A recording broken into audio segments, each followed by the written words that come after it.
Hey guys, welcome back to my small engine repair channel. Today I want to announce the winner of the 2 spark plug sockets. Now, as you know, I made these in a previous video. If you haven't seen the video, it is in the comment section of this video here and in the video description as well.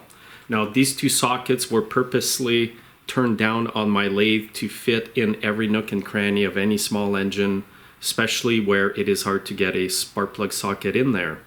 Make sure to go watch the video. The winner of these 2 sockets is Greg Fosselman. Congratulations, Greg. I will pack these up, mail them out to you at my cost, and hopefully you receive them in good condition. If they do break on you, Greg, I will actually make you another one. Just let me know. They shouldn't break because I've been using mine for about 6 months here, and not one of them has broken. Also, if any of you guys have any ideas of tools that I could do here in my shop, please comment below. Thanks for watching. Make sure you're subscribed, and I'll see you in my next video. Have a good day.